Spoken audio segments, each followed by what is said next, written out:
ڈیرہ اسماعیل خان میں محرم الحرام کے حوالے سے اسٹیشن کمانڈر قاسم شہزاد کا امام بارگاہوں اور تھلہ جات کا دورہ۔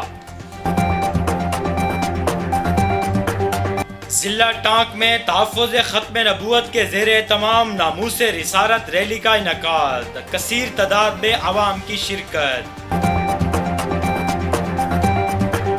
حلال فوڈ اتھارٹی ڈیرہ کی ٹیم کا غیر معیاری دودھ سپلائی کرنے والوں کے خلاف کریک ڈاؤن، 20,000 لیٹر ناقص دودھ تلف۔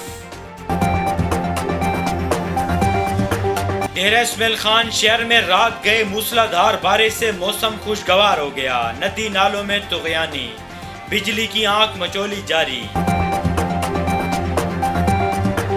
محکمہ پولیس کی جانب سے ضلع جنوبی وزیرستان میں 2.5 کروڑ روپے سے زائد کی کرپشن بے نقاب۔ السلام علیکم، اعتدال نیوز کے ساتھ میں ہوں نعمان بھٹا۔ ہیڈ لائن آپ نے ملاحظہ کیا ہے، بڑھتے ہیں خبروں کی تفصیل کی جانب۔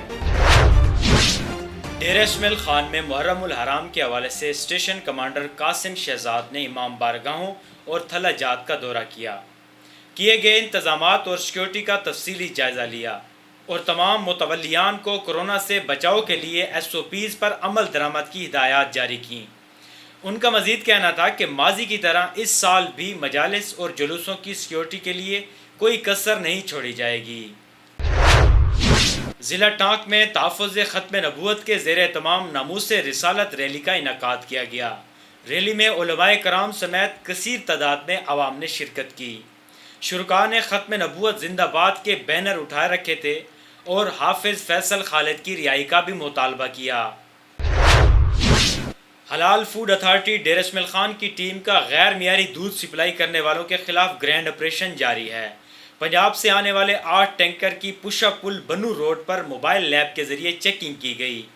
دودھ میں 40% پانی کی ملاوٹ پر 20,000 لیٹر دودھ تلف کرنے کے بعد ملزمان کو بھاری جرمانے عائد کر دیے گئے۔ ڈیرہ اسماعیل خان شہر اور مضافات میں رات گئے موسلا دھار بارش کے بعد موسم خوشگوار ہو گیا، گرمی کا زور ٹوٹ گیا۔ بارش کے باعث متعدد علاقوں کی بجلی غائب ہو گئی اور ندی نالوں میں طغیانی اور کئی علاقے زیر آب آ گئے۔ واسا کے اہلکار بھی ان ایکشن نظر آئے، متاثرہ علاقوں کو کلیئر کرانے میں مصروف عمل نظر آئے۔